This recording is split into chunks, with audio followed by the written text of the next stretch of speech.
of Beyond the Pendulum. We have two guests here today. We will be covering kind of a wide range of topics. Ranging from our two guests, which would be UFO sightings to alien abduction and alien implants. We kind of my first guest today will be Social Alchemy. We also have Crasher and Easer in the chat for the panel. We were going to have some more people. My partner Mark is not here. I don't know what he's doing today. It's really late in his neck of the woods. So Social Alchemy, why don't you start talking about what you saw and where you saw it?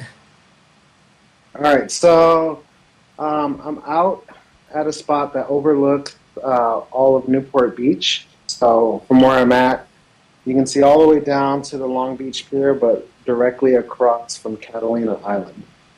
And I was working, and I was actually talking to some people about Catalina Island. They're like, "Oh my God, what island is that?" I'm like, "Oh, it's Catalina. You can, I've taken girls on dates there. It's nice, quick ferry. You can take helicopters, etc. It's a a nice little spot to visit." And then I jokingly said, I was like, and if you go at the right time, you might catch some UFOs because it's known for having sightings. So then I'm going about my day, and I look at the island, and I talk to my coworker, and I'm like, "Dude, is it just me, or does Catalina Island look completely different?" And so, I mean, I know with the marine layer, just naturally the island looks different, but it looked like the best way that I could describe it, just like off the top of my head, is like the Mojave Desert. So it had like these long pillars, thin with the flat tops. There were some short and fat ones. And so in one of the images that I sent you, you can kind of see what it is. And so the island just looked completely different. And so I go about and I start talking to I start noticing a group of people like looking at the island, and they're counting, and they're like, "Oh my God, there goes another ship." And so I walk up to them. I'm like, "Are you guys seeing what I'm seeing?" And they're like, "Yeah." They're like, "We've seen at least 3 ships come out of the island." And so the best way that I could describe it was that it looked like it was a lava lamp, and just kind of slow morphing. There was stuff rising up from it, and then stuff moving horizontally. And at one point, there was like this massive ship hovering above the island, and then it just like moved into nothingness. And so that went on for about 15 minutes. I was able to snap one photo, but after that, my camera stopped focusing. And I was at work. I'm running around. I'm trying to catch it, and and I noticed there's whole crowds of people just walking like obliviously. Like I'm like, how is nobody noticing this massive island just across from the beach? They're taking selfies, and you have like whole crowds of people completely oblivious to it. And so I saw one woman just sitting there watching, and I was like, "Do you not see that?" And she's like, "What?" And I pointed it out, and then she freaks out because she's like, "Oh my God, what is that?" And so yeah, that was essentially my experience. I called MUFON about it and talked to court, and yeah, that's that's my observations. Yeah, that if that's really weird, because I live in the area. I'm constantly, at work. I'll be in the San Pedro area, and I'm, looking at the photos that you see now. And to be honest with you, I've seen the afternoon, in the afternoons, in that part of the area, they'll get what are known as what's like an onshore flow, which is like the Yeah, rising. We get that from 4 to 5, but they're not shaped like that. It's one solid mass yeah, of clouds. exactly. Yeah, yeah. I've been working at that exact location since 2017. And so you know, 5 days a week have been staring at that view and never saw anything like that occur. You know, and same like a lot of the people that we were looking, they were all locals, and they're like, I've lived here for 20 years and I've never seen this. So really, really, really bizarre. You know, I would but yeah, say, yeah, not so bizarre. Knowing the area and the history, there's been, as we were talking before the show, there's been reports of yeah, UFOs there since like the 40s in that area, in yeah, that between Long Beach, San Pedro, all the way down the coast, anywhere in between the coast and Catalina Island. I think there's almost 80 years of reports. You know. yeah, yeah. I've had three clients claim they've seen UFOs at Catalina. Like you know, they're like, oh my god, you know, like we're talking like, yeah, I saw a UFO at Catalina. So yeah, that's happened three times at least. Yeah, at least you know, secondhand reference. But that was my first time observing any phenomenon. Second time for any definitely like the longest, strangest, and most mutually observed. So there was at least 10 people that witnessed, you know, with me. Yeah, I mean, like I'm looking at the photo, like that's definitely not a cloud, and the weird thing that it's morphing and stuff like that in the video. There's a girl I think I was talking to you about her. She usually films at looks for UFOs at like Griffith Park, and I think Yeah, it's been on a couple her she's been on a couple shows regarding on like they're not like prime time shows. I think I saw her like on the American History Channel yeah, some documentary, and she's been reporting these morphing like UFOs. At first when I saw her stuff, I thought it was complete Photoshop until I started listening to reports of what's been going on at Skinwalker Ranch in Utah, where they will see an object that is morphing or sometimes even distorting the light, behind it. yeah, It's almost there, but it's not there. Like it's some sort of like cloaking device. yeah. So, from your guys' experience in this, what do you guys think is going on with this UFO phenomenon? Because I mean, all over, you know, social media, you're seeing a lot more sightings. Obviously, it's reached the zeitgeist with Congress talking about it and actually holding a hearing and whatnot. So, just from what you guys have been experiencing, what do you get a sense of what's happening, or do you have any sense of idea of what any of this could mean? Well, me personally, I was a non-believer for God. I was kind of like on the fence for a long time, Yeah. and I have a buddy, who is a security guard who mainly works nights, out in the deep desert, and Yeah. he's been telling me stories for years, but I thought he lost his noodles, until I saw something. Um, well, before what we talked about on the show, I'm not comfortable talking about it, out in public. But Yeah. I was driving on the Yeah. 405, and I saw. I thought it was a drone falling from the sky, and because Hmm. it was moving at almost terminal velocity. It was like this ball of like light, and it was like it had been as big as a basketball, but it wasn't like so bright that it was having really luminous power candle, what's it called, candle power or whatever. It was just kind of like Yeah. glowing, and then it went down at like what was terminal velocity, which is about like 180 feet per second, and then it just went up as fast as it went down. And then here I am thinking, Yeah. like, I pull over to the side of the 405 at like 2 o'clock in the morning, get off work, and here I am thinking, like, okay, did that just really happen, or am I losing my mind? Yeah. Right.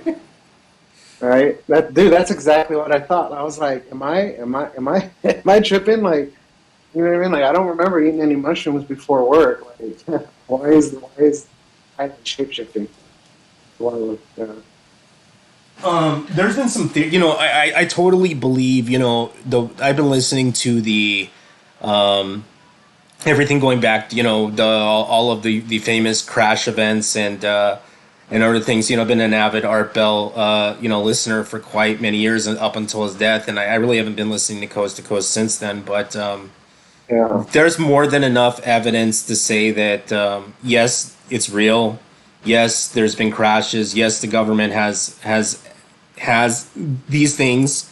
I think the Navy leak video, it has really opened it up to the point where our own government can't deny it anymore. They even say that they're real.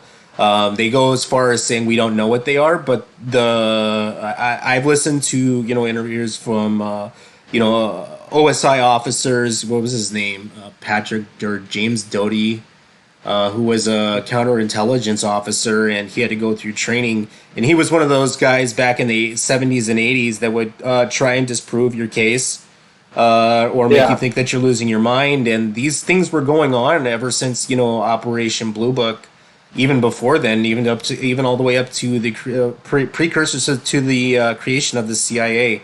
There's been disinformation Yep. campaigns, and Yep.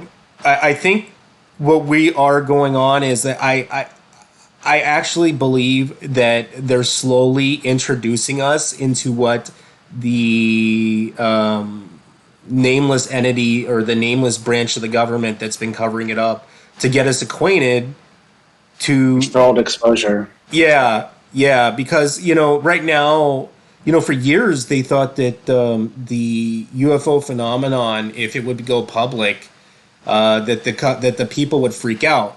So it comes out and they say it's real, and no, everybody thinks it's not real. Yeah. Right. Yeah. I well, I actually got to have a conversation with a retired Air Force intelligence officer. So basically, we vibed out, talked for a couple days, and so the UFO stuff for me got real. I got really, really into it during COVID. I never. It's about it. It's early during the lockdown.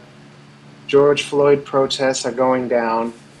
Pretty much the country's burning, and I'm doom scrolling through Twitter, and I just casually see Pentagon releases UFO videos, says it's real, doesn't know what it is, and I'm like, huh, that should be bigger news than what it is. And then fast forward about a year later, they're like, oh, did you know that in the COVID relief bill, someone slipped in a clause that the Pentagon had to release everything that they have on UFOs, and so that period from like May of 2021 when I found that out to June to the release of the report, I was like all in, hardcore researching, etc. And I got to sit down and have this talk with this retired intelligence officer. So he put together the SAP programs or the SAP program, Special Access Protocol or whatever. I forget what the acronym is. But essentially, after 9/11, when the intelligence agencies started creating a network to share classified top secret information, he was one of the guys who helped engineer this program. And so he was describing to me like a lot in vivid detail. So, for example, their whole exchange of information happens on a completely different internet that we don't even have access to. And he's telling me, he's like, I have my work computer, my top secret computer, and my top secret computer. And so he was essentially telling me that because of the work that he was doing, he had access to 99.9% of classified files, and including Area 51. The area that he did not have access to was revolving around Area 51. So he's like, yeah, I had info on, I could see the files about the stealth technology, etc. Again, it's a top secret area. So he told me that he actually has been to the base several times, and the way that he described it was that he didn't see the craft, but he saw the areas, like the rooms, the doors that he didn't have clearance for, and actually saw material and parts being moved around the base while he was there. And so, essentially, he told me, he's like, I can tell you with 99% certainty, we have at least 9 crafts. 75% certainty we have bodies, and yeah, and so I asked him, where we were on that. So essentially, what he described to me is that they have been working on reverse engineering, and they got to the point where they could basically understand how to create the craft, but they don't have the capabilities of engineering the materials and the structures and the forms, essentially. But yeah. Oh yeah, yeah, I totally believe that. I remember, hearing Bob Lazar's stuff. There seems to be a disconnect in. I believe the problem that he was saying, and I've heard him through several interviews. The problem that they've been having with reverse engineering is the powerhouse, or the what would be known as the fuel, and it's using some isotope that's naturally created. But I don't. I even he. I It's just me just guessing. But is it, what's it called? Moscovium, or element 115. Yeah. Yeah. Is the ones that we are able to create with the Hydron Collector are unstable. They've been playing around with different isotopes, and the problem is that he thinks that it cannot be artificially created. It has to be naturally created. And I know from studying how exactly the most elements are made. Not a lot of people don't think this far, like how are elements made naturally, and a lot of it comes from spatial objects collapsing. And you'd have to be around I think a neutron rich star collusion for some sort of heavy element like that, because I think it's beyond uranium. And we've just found plutonium at the bottom of the ocean. So I'm Yeah. guessing, if there was Moscovium naturally created in some sort of, it would be so close to a place we could barely get to, if there Yeah. was any here. So that seems to be the issue. And I've heard from many physicists over the years, listening to this kind of stuff, that if you need you need an excessive amount of power to do something like this. Yeah. Even Well, go ahead. no, no, you go. I remember my grandfather, because he was a lifer in the army, and I really don't know what he did after, because he was an officer. And he told me some stuff, before he died. It was in the early 90s that he got drunk one day and told me, he was talking to me about rail guns, and those weren't even public at that time. And then so I asked him, are UFOs real? And he just replied yes, but he was drunk, so I couldn't take it for granted. Yeah.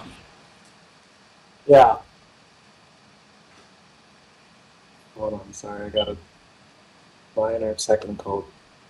Hello? Yeah. Sorry, I got disconnected 1 second. Okay.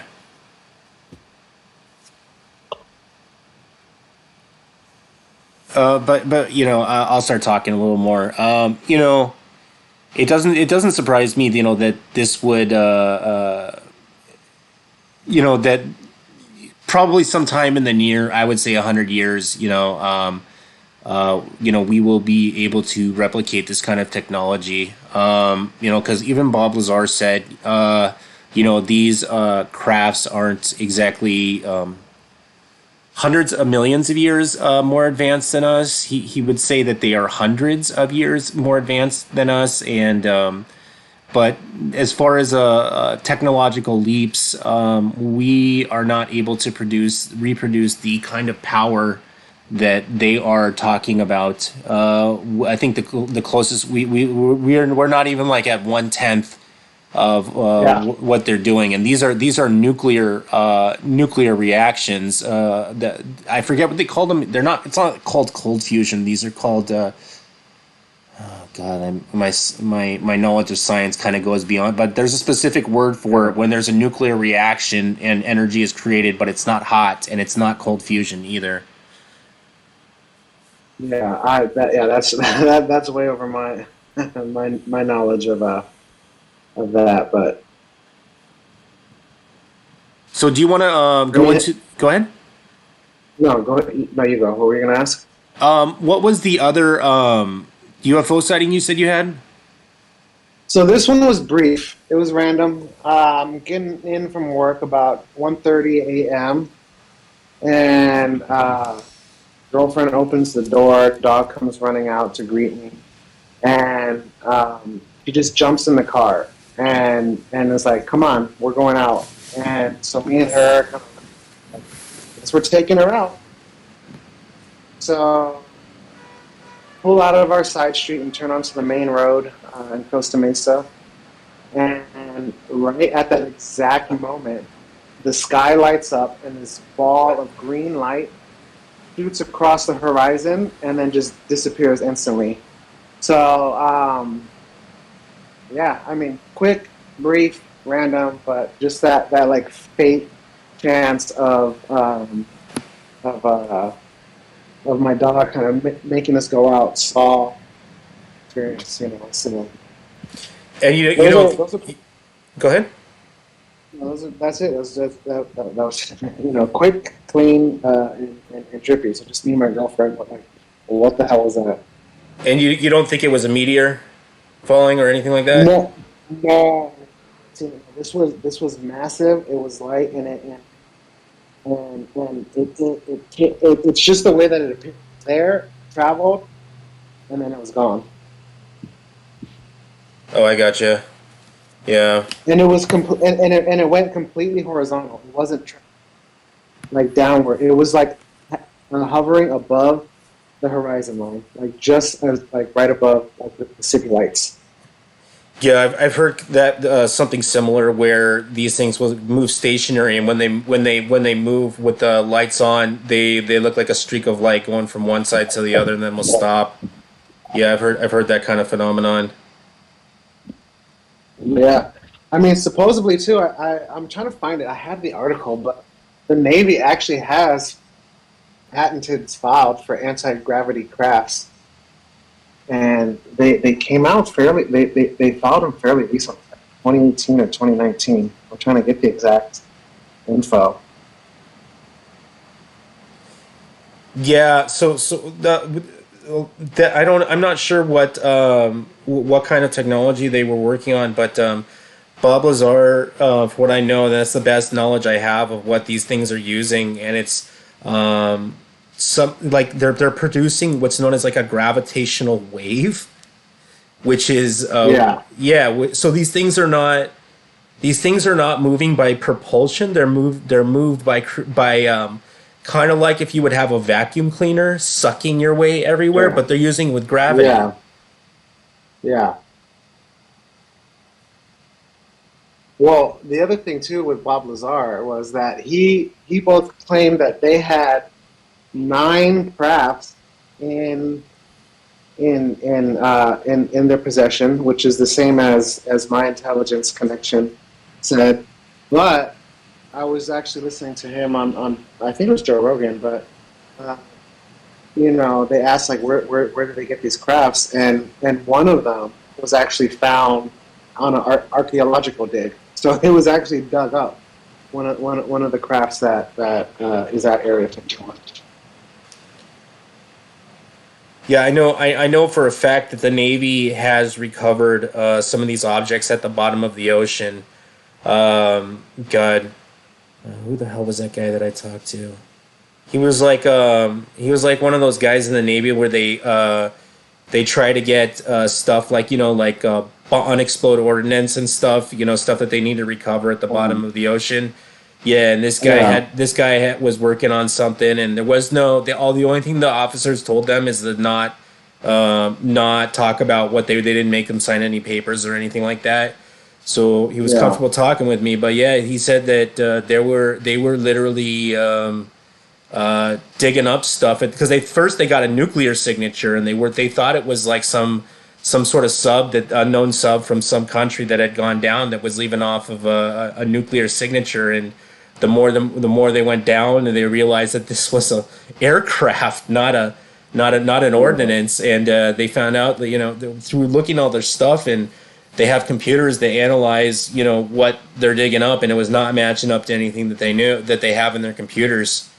Yep. They literally swooped this thing up, and hauled it off as fast as they got. It took them about, I think, what was it, a couple 3 days to get it up, but they got it out of the bottom Yeah. of the ocean, and they've recovered these things from all sorts of places.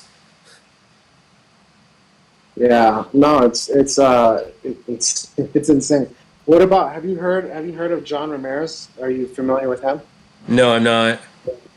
Okay, so he is been making the rounds fairly recently in the last couple of months, and he's retired CIA.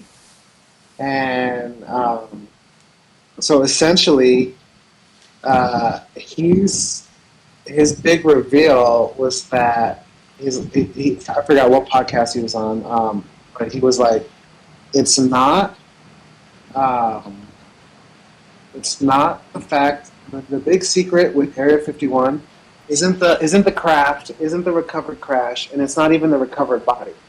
So it's the fact that."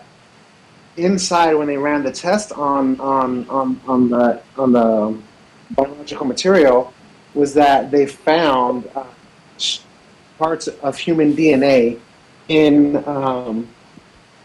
in the beings that were recovered, and so essentially that since Area 51, that they've been like studying the genetics and the links, and essentially he's running around worlds that we Oh, alien you got to talk a hybrids. little closer into the mic. I kind of lost you there. How about now? Can you hear me? Yeah, I can hear you now. Okay. But yeah, so essentially that we are alien hybrids, and that the CIA has traced our genetic manipulations all the way back into the times of Atlantis.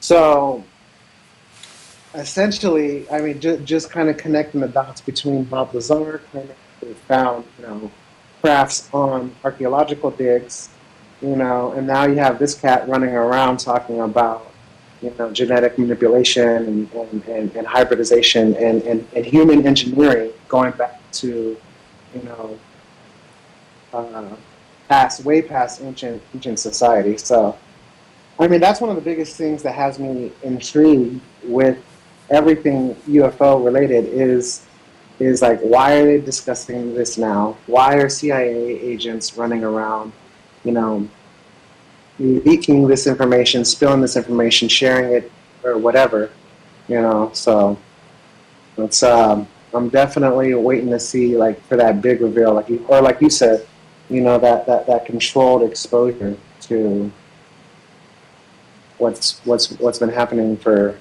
decades, if not entire human history.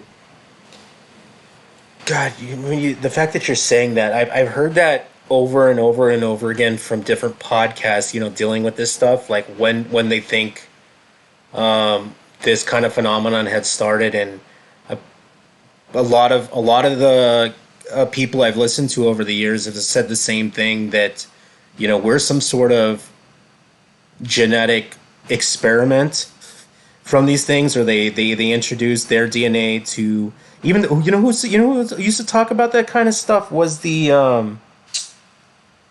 was it the Babylonians, or what was it, the Sumerians. Sumerians? Yes, the Sumerians. Sumerians, yeah, yeah. Yes, yeah, they created us as slaves to mine resources for them. So So I went down rabbit hole after rabbit hole, during, since like I said, since April 21, right? And the biggest the biggest like curveball that I found, like studying or researching, is the intersection with alternative histories, uh, consciousness-based spirituality, and UFOs. So essentially, there's a whole community that basically, believes that we were more advanced, beings on Earth. And actually, what happened was is, and or there's one, and I'm all over the place here, but um, there's with the spirituality aspect. It's actually involved in indigenous shamanism as well. So I actually this led me to training with a shaman, and who does a lot of work, and has studied a lot with Hopi tribes, and they talk about star beings, and and and it gets almost, it's almost like if you start getting into their perspectives, because you're having like literal spirits, beings from other dimensions and planets, as well as, so you got science, you got tech, you got magic. It's the whole, it's all kind of woven together with this phenomenon. And essentially, yeah, so we were more advanced, and I guess, yeah, there's the Anunnaki narrative. They came down, they farmed us. Um, Supposedly, my shaman tells me that at one point, there were Okay. Martians that came. So Mars was really advanced technologically, but uh, but separated from spirit or source or consciousness, and they essentially blew up their planet, and those that remained came to Earth, and it was the indigenous Earth population, which was primarily female, that began uh, mating or breeding with these Martians, kind of forcibly, almost. He describes it almost like a rape. But that was the sort of fundamental, or the foundation for the Atlantean society, and they advanced really, really high technologically until there was some sort of chaotic reset that kind of blew us back into the Stone Age, which is where our kind of traditional um, ancient history picks up. But yeah, I've heard from several people that study, what is it called, ancient alien, or what do they call it? Ancient alien theory, and yeah, one guy kind of said it right. He says that technologically, the reason why we are finding these weird artifacts that are out of place, and he says technologically we might be cyclical, and there might be an event that happens every 10, 20,000 years that destroys everything. Like he would say, like a comet, the polar shift, comet, right? yeah, comet or some sort of spatial object hitting us, and then we go back into the Stone Age. Yeah. Yeah, the one that I heard is that there's polar shifts, and so essentially, what happened was is that a comet had hit, right? So you had this merger of several um, beings, native Earthlings, Martians, and other species as well, and they coalesce into this Atlantean empire, and that a comet hit and caused a lot of. So there was debate where the Martians wanted to supposedly do some technological manner to redirect it or destroy it or something, or intercept the comet, and then you had some of the Lemurians or the Earthlings claiming that they wanted to that it was in divine order, that it was meant to, whatever was going to happen was meant to happen. And so when it crashed, it ended up hitting a lot of the Martian segment of that society, and it caused a big divide, and there was a lot of chaos and infighting. And essentially, they weren't. This was coming amongst the time for a big polar shift, and they essentially weren't in the proper state to kind of preserve their society. So I guess this polar shift does this massive reset, and so essentially you had a whole swath of society where they're, imagine the whole world at the same time just getting their memories erased, and now everyone's waking up into, imagine World War III happens right now, and we're seeing civilization burning and all this chaos and destruction, and then at the same time everyone's mind is reset, wiped, and now you're starting from essentially scratch. So that's like one of like the main theories that I've come across.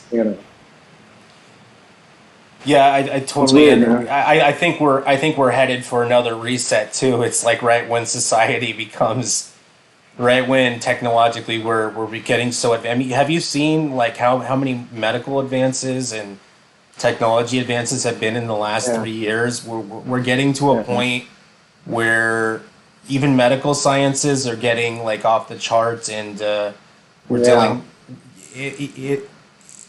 we're headed for, I think, another reset soon if we don't pay attention to what's going on. Maybe that's the fault, the way why it keeps on happening is that man really doesn't pay attention to the big picture and then fucks themselves over, and the event happens and we don't prepare for it.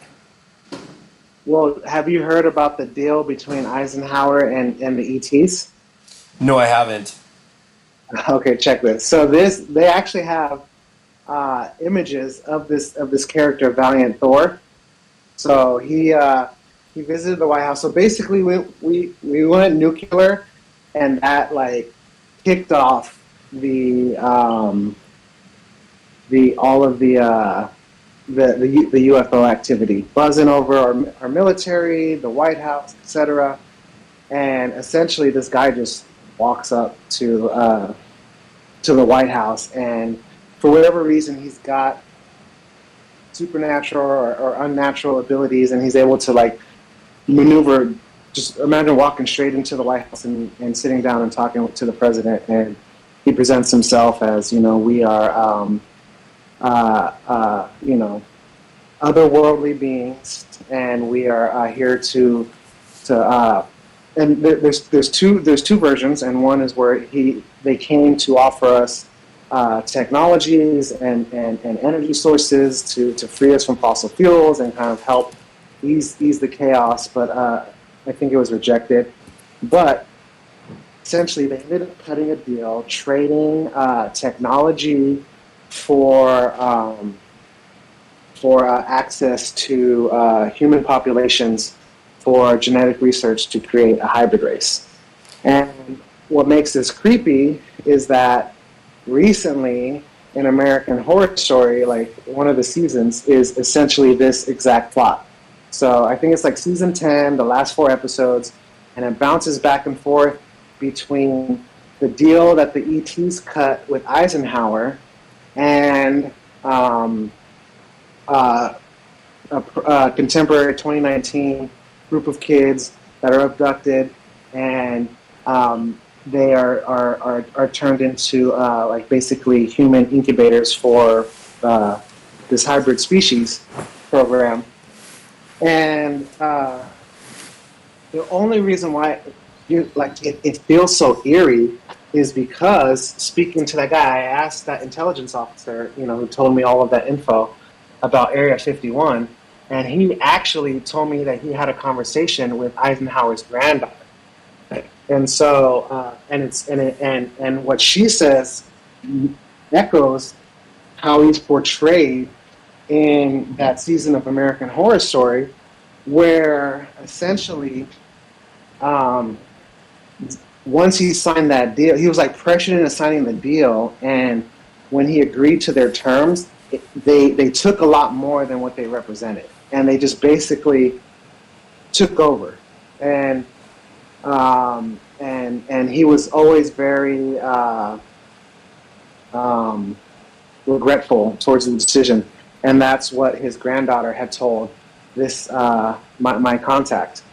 So and just seeing like the way that we're having like this like we said, controlled exposure on multiple levels. I mean, you have NASA is signed up multiple theologians to run a study on how the world would react to disclosure. You're having congressional hearings over it. You've got Lou Elizondo and Tom DeLonge. You've got Stephen Greer. I don't know if you're familiar with him, with his experiences with ETs. So there's all of his multiple exposures, and and then now too, I connected with this guy on Twitter who's big. He's always posting. It's actually kind of funny because on every post, he's always commenting, talk about the ETs and how they control everything and how they tell you what to do. Because he's kind of saying that hybrid program that's referenced in that season of American Horror Story is actually happening, and there's actually beings that they look human, but they're not from this planet. They're humanoids. They're humanoids, but they're not Earthlings, and they're controlling a lot. They have a lot of power and influence, and it's just bizarre, especially in this season of American Horror Story on Hulu. And I always when I get deep into the UFO talk, I have this YouTube video, also opportunities, where Oh, you got to speak into the microphone a little louder. I'm kind of losing you there. Oh, sorry. Yeah. Got it. Yeah. So it's a montage of like 6 or 7 YouTube commercials where essentially they have a different celebrity saying like how we're aliens and we're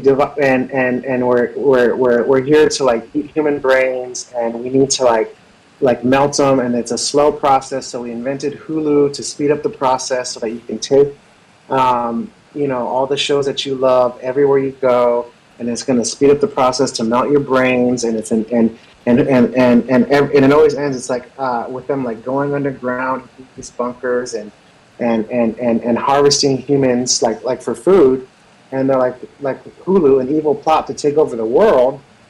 But the thing is I got my degree in history from UCLA, so and that's also why I was so skeptical, pre-COVID, towards the UFO phenomenon.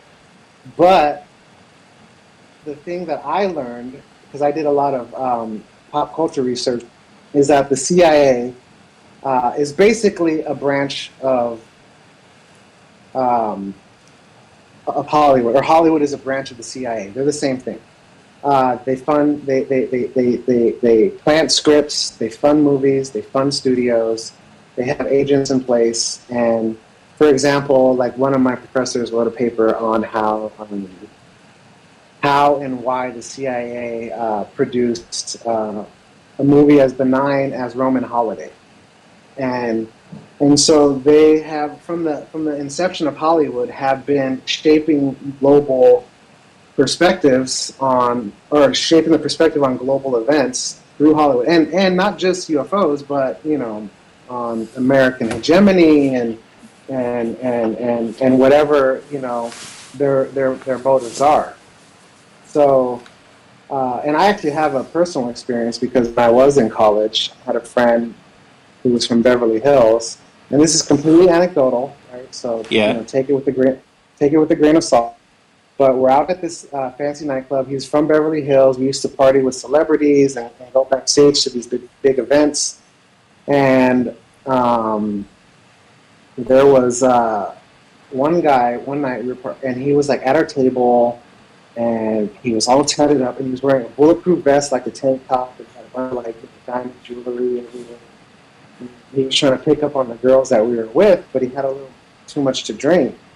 And by the end of the night, he was like spilling his beans to the girls, like, "Hey, I work with the CIA, and this is my I basically monitor and watch stuff that goes on out here." And so they have, granted, for all I know, this could just be some drunk guy trying to pick up girls, but there is academic and historical evidence of the connection between American intelligence and Hollywood. And so, for me personally, I genuinely believe, because like being a cultural historian, I think what goes on, it's almost like Men in Black, where essentially it's classic CIA counter intelligence. They promote the lies and they suppress the truth. They put the truth in fiction so that when it does come out, if I'm like, oh my God, you know, I got abducted by aliens, and they're creating a human hybrid genetic program, somebody's going to be like, bro, you watch too much American Horror Story. Yeah. And so, and it's like they put the truth in fiction, and then it's so bizarre because you have, like, I'll send you the YouTube link to all of these this montage of commercials, and then you watch that series of American Horror Stories, but then you line it up with like for example, Hangar One is a great documentary that I gave credit to, because the time frame that they go through in, I think, season 2 matched up really well with what Lou Elizondo was talking about how he doesn't think, like, because he's claiming, like, hey, these crafts aren't Americans, they think they're of this earth, and this phenomenon has been happening, since, if not all of human history, since the 40s and the 50s, and they've been interacting, with DC and our military, etc. And so, yeah, I watched that Hangar One, documentary, and inside of it, they meant, they're referencing this Eisenhower deal, and then seeing it, and basically, like, they're telling, like, almost like showing you what happened, but they're disguising it in fiction, an American Horror Story. So that's why it's just like, and then you see this timing. It's 2020. We're in a post-COVID, society, or I don't even know if we're technically, post-lockdown society, I should say, because COVID's still running around. But like, the world is strange. It's like one crisis to the next, and we're going from one variant. You have drama over vaccines. We're on the verge of World War III. Just everything's collapsing, and then meanwhile they're like pumping all of this info. So what their agenda is, I'm not sure, but I mean, there's definitely there's definitely a lot of bizarre behavior going on around this phenomenon. Oh, I totally believe it.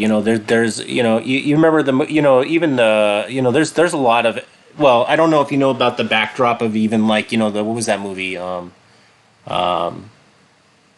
been evidence out in the mainstream that the government's been involved in movies. Top Gun. You remember the original Top Gun?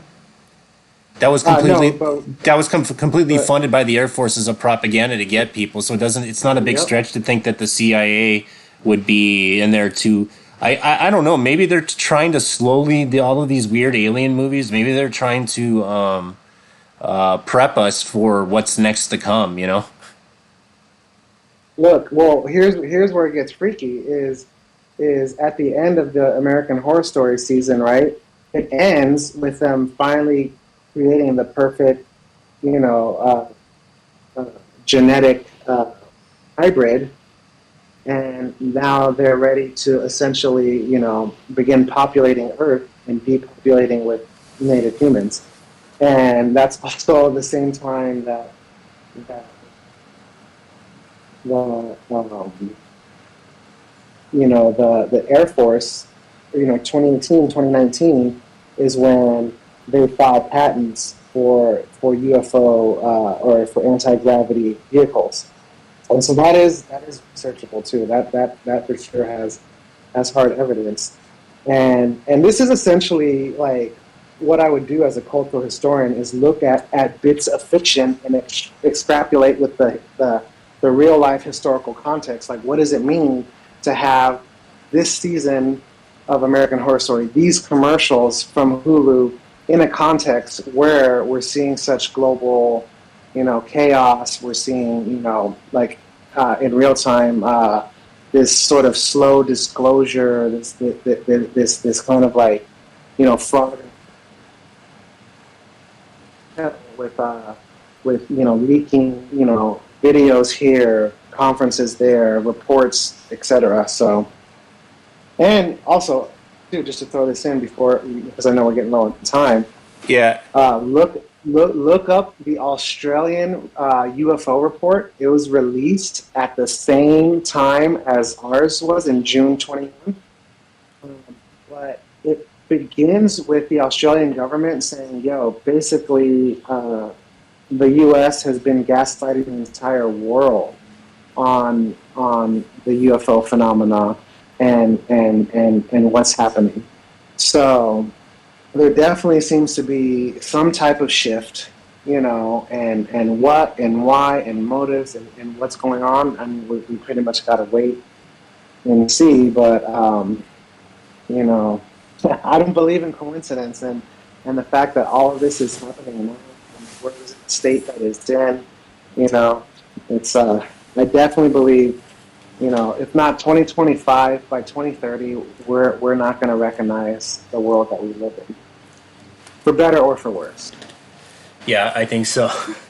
If we keep on doing what we're doing, we'll either destroy the planet or have some technological advancement to a point where we can overcome Yeah. all of this stuff. Um, yeah. Yeah, I mean that's what I mean, because I'm hoping that basically what we're seeing with this whole phenomenon is we have like some like cosmic caregivers that are like watching this human experiment on Earth and like, damn, these guys are crazy. We need to intervene and kind of redirect before they nuke themselves out of existence.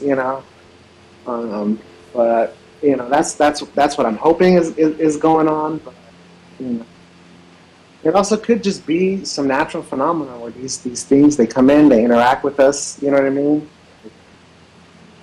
They do what they got to do, and then they take off. You know what's really weird is have you ever this is some more truth to what you're saying. They say the Greys are abducting people doing genetic experiments, and one of the Yeah. crafts came from Zeta Reticuli. Uh, have Mhm. you ever found a picture of Zeta Reticuli? Like that's what I looked up, and Oh no, I I haven't. can't find one anywhere Really? from no professional, no James Webb, Hubble, nothing, not even amateur. Yeah. I'm just doing a quick Google image search right now. Yeah, I've been looking for Yeah. weeks. Yeah. No.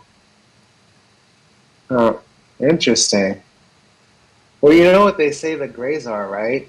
Or Uh one of the rumors about the Greys, what they are. oh, that they're androids. Yeah, I've heard that. No, no, no, no, no. So I've heard that they're a slave race to reptilians, but also that they are humans from the future or from a future timeline coming back because they essentially uh, screwed themselves up technologically, and so they come back and they need genetic material, and they're actually coming back to the people being abducted are being abducted by their future ancestors who are gray beings that need their genetic material to populate so they don't go extinct.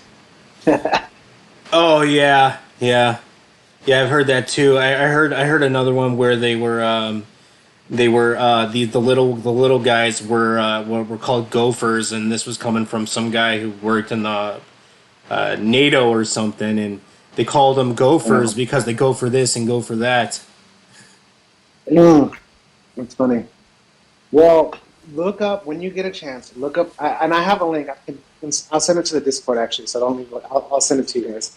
But read through the Australian report because they break down all of the UFO reporting from 40s, 50s, 60s, 70s, etc. And then they talk about steam, what type of effects were experienced on technology, like motors being shut down, electronics being scrambled, people getting different types of sicknesses. But they also talk about the type of beings that have been seen. So there's everything from dwarfs, cat-faced aliens being reported, grays, like the whole shebang, and one thing that my shaman says is like, so one thing she says is that we're in a period where the veil is thinning and all of these lies and manipulations are being exposed.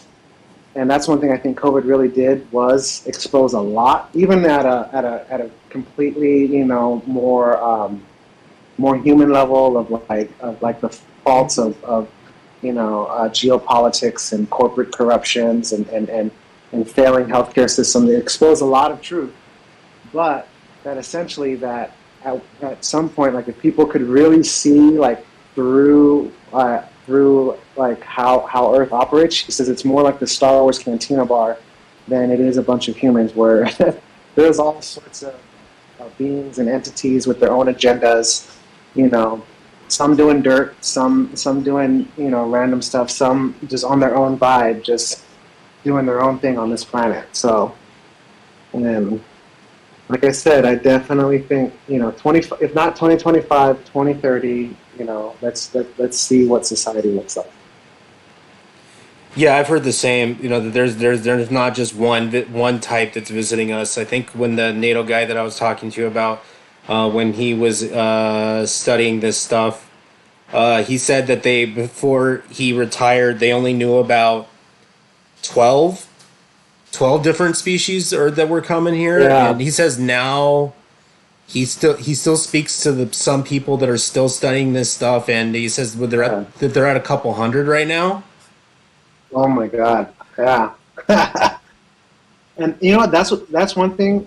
One thing that pisses me off about this entire like situation, like with the Pentagon and intelligence agencies, is that if they are in communications and they have information, even if it's as simple as having crafts and bodies, and that's as far as they've developed, right, with this phenomenon, the fact that they keep it secret really pisses me off because I'm just intellectually curious. That's why I was a historian. That's why I studied this, because I was like, wait a minute, why is the government saying this? What's the motive? What is this? Like this is different than somebody on Jerry Springer saying they were abducted by aliens. And so that means that these people have access to the truer nature of our reality, right? And for their own agenda, or for an agenda, they are suppressing, the truth about our existence on this planet. Because a lot of it, I mean, once this is revealed, it's going to have, dramatic effects on our worldview. So it really does piss me off that information like this is out there and it's suppressed and it's silenced and it's kept inside of classified files and whatnot. Yeah, yeah. Before we go, do you want to promote anything that I know you got a podcast going on. So yeah, I have my podcast. I'm just started. I've only recorded one episode. I'm still working out technical glitches and stuff, but it's called Social Alchemy. Going to kind of combine some mixology with conversations like this, and season one is going to cover everything from this conversation to out-of-body experiences, shamanism, quantum physics, and how a lot of these things intersect with post-COVID society. And you can find my social media on Twitter. I think it's Social Alchemy. Yeah, just Social Alchemy. and then socialalchemy.co on Instagram. And yeah, I'll be keeping you guys updated once the podcast episodes are ready for launch. All right, yeah, we'll keep in touch, and I'll contact you later this week about what we were talking about on the phone. Yeah, yeah, I got some people for you to talk to for sure. Okay. Okay. All right. Take Terran, care. take care. Hold on, let me get him on. Sorry for this audio.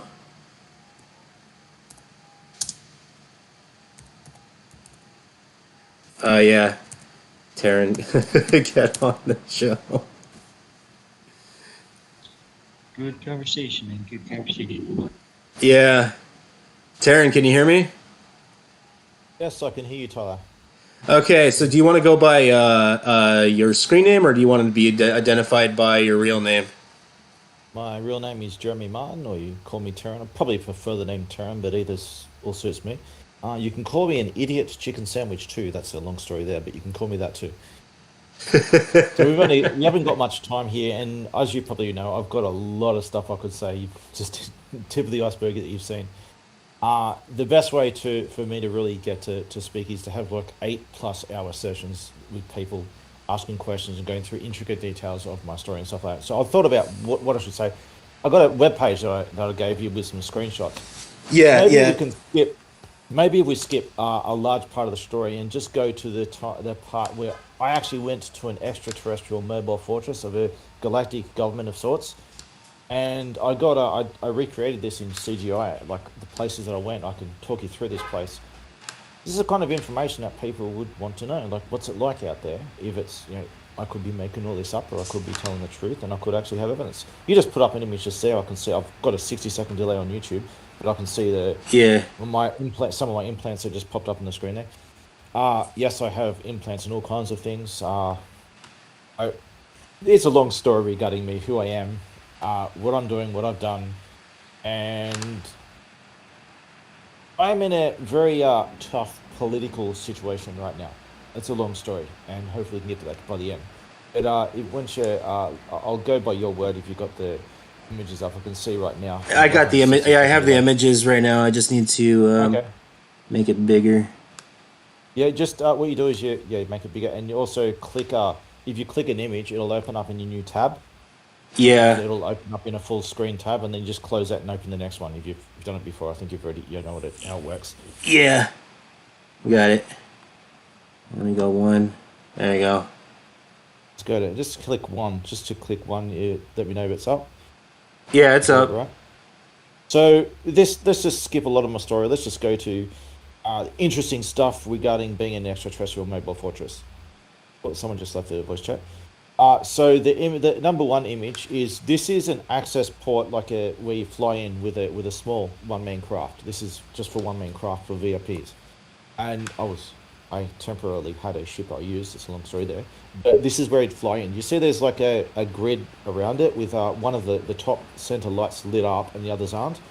These are navigation lights that tell you if you're getting too close to like one when you're coming in manually. You don't necessarily have to come in manually. You can do the autopilot, but it's typically recommend you to do it manually anyway, just so computers can mess up.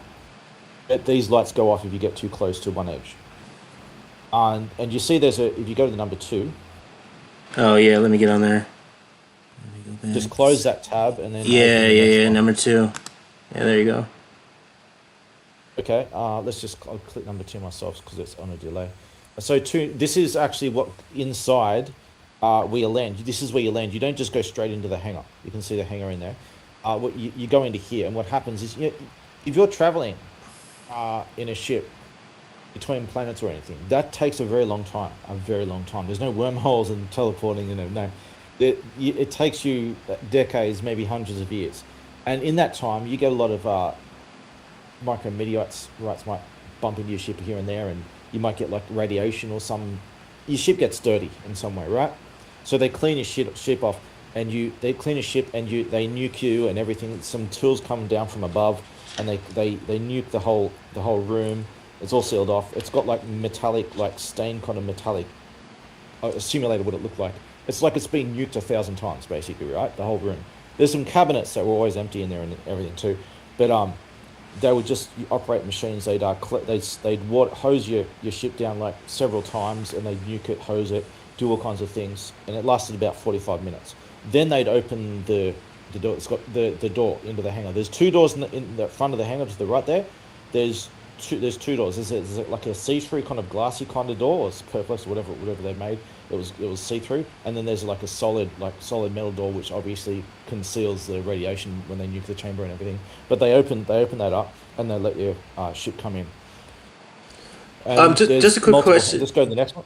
Oh yeah, just a quick question. How did you get to the hangar? Is this what you were talking about before you were born, or? This is a very long story. This is actually in the a long distant past. Oh, okay. There's time differential issues going on here. It's a complicated story, and it's best not even to go into that too much right now, unless we got time after. I'll just talk through this, and then we'll see if we got time later. Okay. So let's go to number 3. Okay. Let me know when you're on number 3. You're on number 3? Yeah. Okay.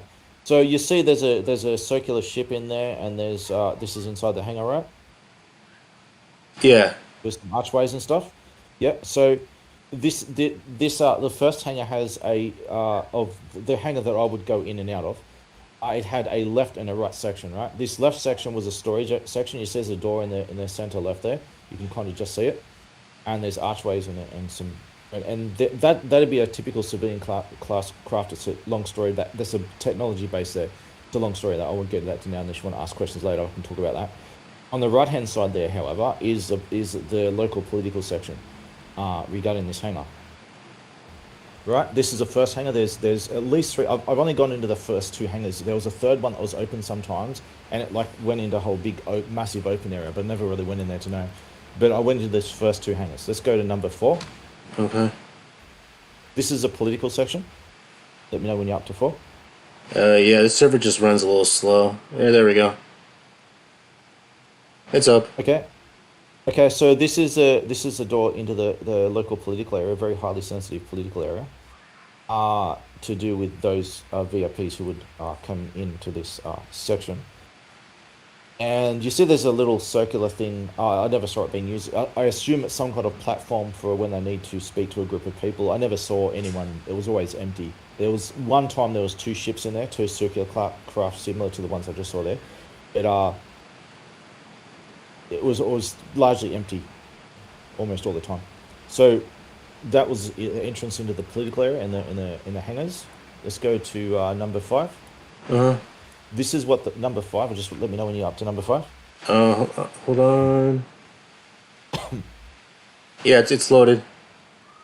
So number 5, it looks like a hallway, right? Yes. This is what the hallways look like. It's a little bit lit up than it normally was. It was actually very dark. There was a light on the top, but it wasn't that bright. I just had to have it so you could actually see. So these grid-like. Oh, someone just disconnected. Wasn't me, was it? No, someone else. Someone else. So it was very dark. Now there are a lot of things that were color coded in this mobile fortress. Certain areas were more color coded. So these in that political area, there's a lot of dark hallways like this, right? Really dark hallways, and it's very dark for some reason. I don't know why. I've heard the same thing from other people that have dealt with these gray things, and mainly due to I think their eyes or something. They deal with dimmer light or something. Yeah. This was I should explain what this place was. Greys were not very welcome here. Not banned, but like not very welcome. Greys have a bad reputation. They're not a species. They're a collective of different, a common type of evolution that have a bad reputation. This was a mobile fortress. It was a galactic hub. There were many of them throughout the galaxy. Where there's a galactic government that's been in operation for about 1.3 billion years. I don't know if those were Earth years or from some kind of other yearly cycle. But I assume meant that when they've referred this to me, they meant Earth years. It's a long time regardless. And our local galactic hub is on average about 50 to 100 light years away. It moves around. It's a mobile fortress, a city in space. It moves around. Sometimes it goes near a solar system to deal with political issues on a certain planet or something, and it moves around. So around about 50 to 100 light years. So this hallway was what those hallways in that political section looked like. Let's go to the next one. Number 6, I guess. This is an intricate room I went into one time to speak about some highly sensitive political stuff with a political. Wasn't even supposed to be in this area, but I went there like once or twice uh, for very urgent reasons. Look, it's a long story why. But you see, just let me know it's loaded, right? Yeah, it's loaded. Okay. So in the center, there's this green table. I know when I went there, like it wasn't just this whole area was dark. It seemed to be always dark, but it also looked like it was like not busy times at the same time. It was like a powered down kind of nighttime kind of state. But it was so dark you could barely see, and there were computers with lights on them everywhere. And there was this center table, was obviously the most important thing in here, and it had a green table, and it had this thing on top, and there were Yeah. these panels around it. As I can see, as I drew here, I just drew a close approximation to what I drew all these in 3D to try and simulate what I saw. And as far as I can tell, I don't know about you, it looks like some kind of hologram table or something. It produces holograms or something. That's what it looks like to me. But I never saw what it was. I But see. the green was actually, it was glowing. The green was like glowing dull, like a dull glow to it. Uh, this is where I spoke to a political. She took me in there to deal with a very sensitive topic. Okay, let's go to number 7. Yeah. It's loaded. Uh, Let me know. it loads slow, but it's coming. It's loaded on my end. Yeah, because I think, well, I'm on the other side of the pond, you know. There we go. Still loads there. Loaded. Yeah. Yeah. Okay, so this is a very highly sensitive political computer room of the political area. There's computer panels all over the walls and stuff like this design. And in the center, upstairs in the center, there was these wafers on this tower of this computer in the center and the top there. These wafers that they had with lights on it and stuff. These are like some kind of highly sensitive computer equipment that they processed a hell of a lot of data that was very important for the mobile fortress, and bad bad things can happen if this a problem happens. It was so sensitive that making a noise can disrupt them. So like when me and another went in there, they understood the urgency of us being here, and they needed to finish something, and then had to make us quiet and get us out of there real quick because it was dangerous for us to. They trusted us to be there, but we didn't understand the sensitive computer equipment here. It has to be dark. It has to be low noise and everything, otherwise it can disrupt the computer equipment. And there's something you can't see on this angle here, but there's a whole bunch of computer stuff here. And there's a terminal with a planet like it's spinning around in the middle, and up in the top there's actually wires and machines and cables and stuff. You see a couple of them on the left and right there. There's some loose wires and stuff with connected computer equipment up on the floor all over the place, messily spread out over there. Let's go to the next one. Okay. 8. So this is the other side where I was next to that vehicle, which is the storage area of the first. This is all in the first hangar, by the way. This is the other side of the first hangar where the storage area was, which I was looking through those archways before. This is the other side of that, so you're looking at it the other way. Yeah. All right, let's go to the next one. Number 9. Number 9. So I was given, for quite a while, I was given an office in there. There's a section connected to the first hangar, which leads to like offices and stuff. And this is the entrance way to the offices. There's like a kiosk or whatever we'll call it. There's like a door, like in the window, where someone you have to go up and talk to them, and they let you through, and you go to your office. So all I know is this for offices and stuff like that, where you can store items. It's very important that this is like a long lasting area. It's a long story. Let's go to number 10. This is what my office looked like. It was very plain. It had nothing else in the room. It just had a shelf on the wall with pretty much nothing on it. And I had 3 totems that I had. People gave this to me a long time. People gave me the wooden one and the stone one, and the wooden one rotted over time, and they had to throw it out, and they replaced it with a metal cast. The third one on the right, the metal cast of the first wooden one. So I was given 2 totems, and the wooden one was replaced with a metal one. There was a bin there and a bag full of stuff, and that was basically in a chair and a table. That was it. That was just a model of a chair that I put in place. It wouldn't obviously not exactly like the chair I used. Yeah, I was gonna Pretty say plain because that looking. looks pretty Earth or terrestrial kind of design. Yes, it Yeah. does. But here's the thing: chairs were not that different than earthly chairs. They're actually just more crude than earthly chairs. More crude, not more technically futuristic looking, but more very more crude. more You basic. mean like something you'd find like in Fahrenheit 451, like kind of like a 60s Not, space age? a little, yeah, the 60s space age, 60s, 70s, a little bit like that, yeah, a little bit like that, but cross between that and modern chairs today. Yes, they had chairs that you sit down. They were most of them, at least, were bipedal. They had two arms, two legs, two eyes, two ears, two nostrils.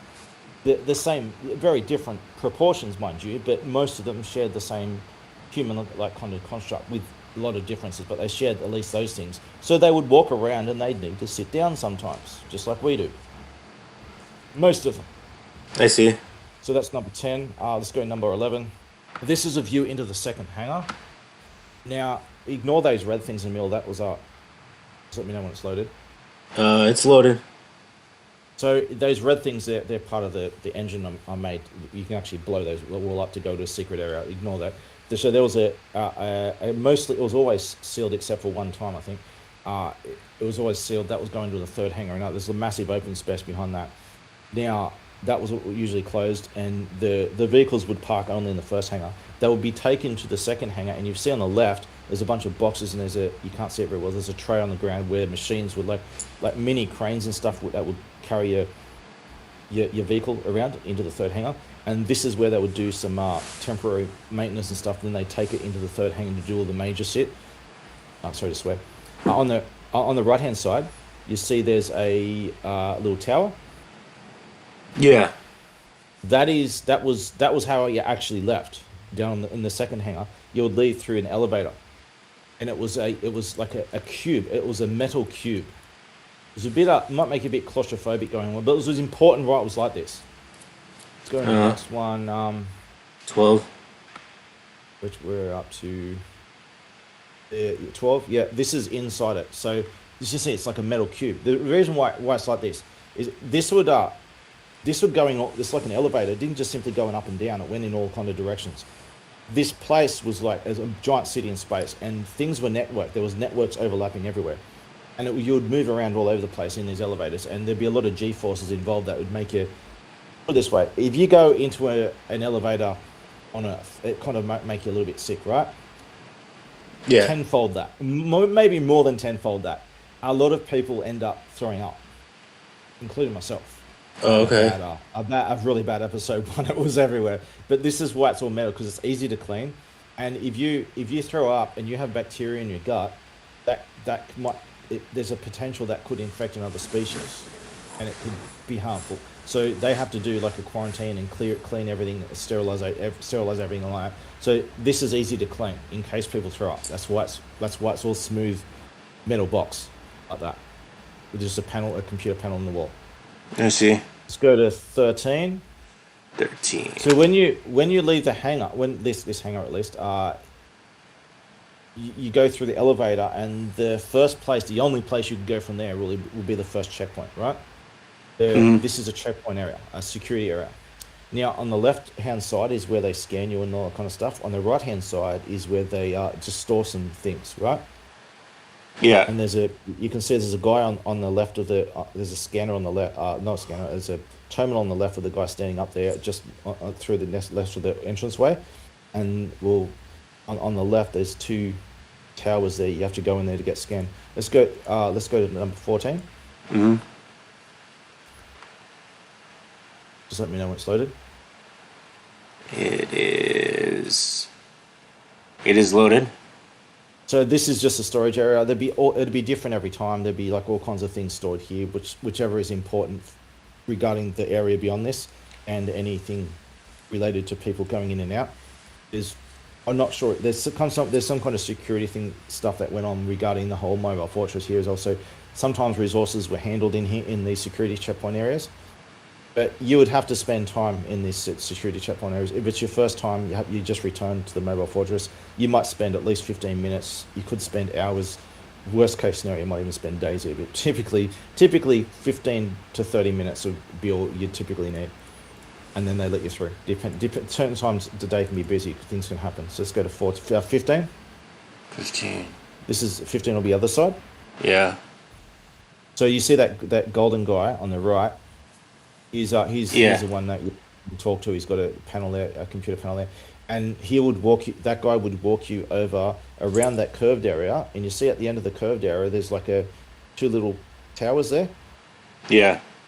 That's a scanner device, so they'd scan your body and everything. Not just to check you for weapons and stuff, because weapons aren't allowed beyond this point. But it was mostly to check you for health conditions and to find out what you are and if you're the same person from before, all kinds of stuff. They check you out, right? They just scan you. Yeah. Health reasons are the most important reason, not the only reason. By the way, you have to go through. If this is your first time on the Mobile Fortress, you go here. They actually have to take you into another area through the lift. They'll take you to a medical quarantine for 3 days. Depending on where you go, there's different levels of quarantine. But to go into these areas, you have to spend 3 days in quarantine. I gotcha. Then you can go through. Let's go to 16.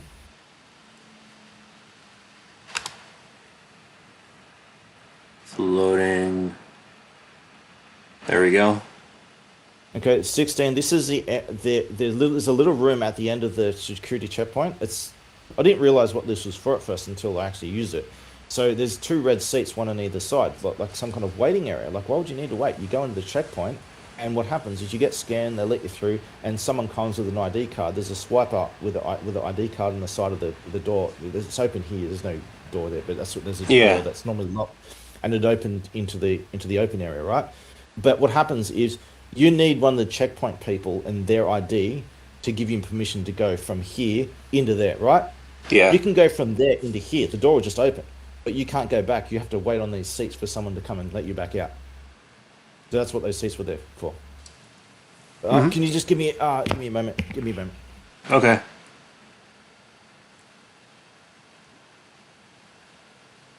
Fan Man, are you here?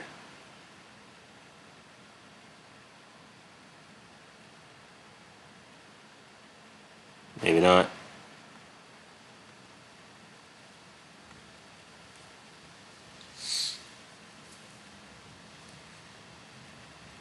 Do. Huh.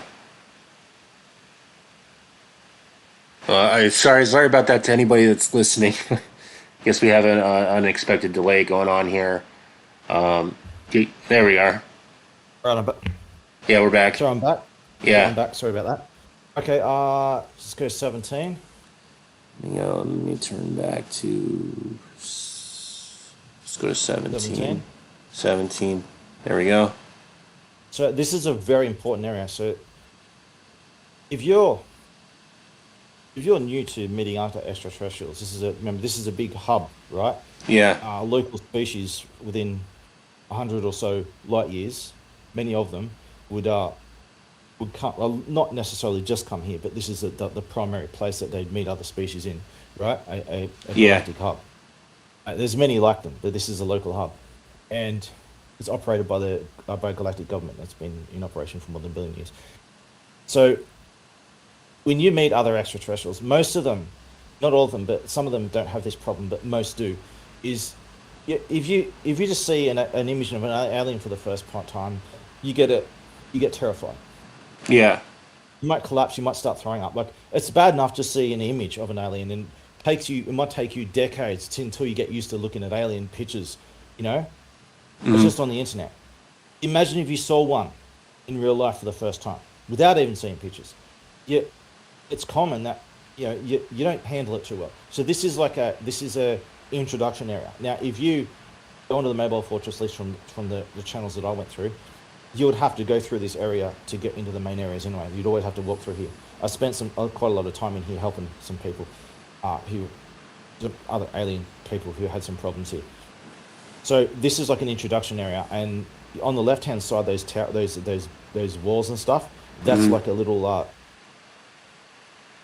cooling off area that you can get used to seeing other aliens and stuff. The walls are there for a reason, so that you could get out of sight and not see them if you can't handle it, but not so much that you can't completely avoid them. You see there's stores and there's info terminals. Yeah. These stores hold local. Sometimes they can give you souvenirs. Sometimes they might charge some kind of currency for them, but usually they're free unless they had low stock or something. This is, as I said, this is introduction area. You meet other extraterrestrials. You got different stores and info terminals to help you just acclimatize yourself Yeah. to meeting the galactic community. And you see out the back there, we'll see that it's just later. There's daily cycles. We'll get to that later. Let's go to Yeah. 18. Number 18. Here's the other side of the acclimatization area, and you can see there was actually a water fountain. Yes, water is a common thing there. It doesn't seem like there's any extraterrestrials that are allergic to water that I've seen. It's a common thing. I don't know if they're water based or anything. Someone asked me this question earlier today. Actually, I don't know Yeah. what they're based on or anything, but I do know that water doesn't seem to be a threat to anyone, as far as I can tell. Huh. So you see on the right, there's a checkpoint area, and there's Yeah. daily cycles on the left. Let's go to 19. This is the other side of the back side of the acclimatization area. There's a observation deck with a curved glass kind of screen. And Yeah. there's steps going up there, like in that kind of shape, and you can't see the top there, but it's also code in there.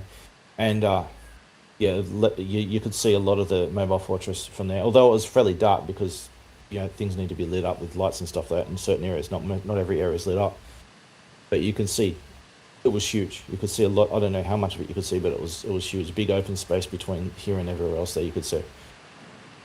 And you can see on the right, there's hub area 1. That's the exit to the acclimatization area. Let's go to 20. 20. This is, a lot of people ask me about this. A lot of aliens in different planets, they have different daily cycles, different times that they have a daily. Waking and sleeping is a very common thing. Yeah. As far as I know, it was universal. Maybe there was species I didn't meet that don't go to sleep, but every species I knew did have the same kind of wake and sleep cycles as we did. But they operate in different times. So to compensate for this, there's 3 daily cycles: a short one, a medium one, and a long one. Right? There were other ones longer than that, which are very rarely used, and didn't have much of a use. But there were some unofficial daily cycles beyond this on the longer end, not the shorter end, but the longer end. Mm-hmm. So these were the vast majority of species fit between these 3 cycles: a short, medium, or long daily cycle. Yeah. Go ahead.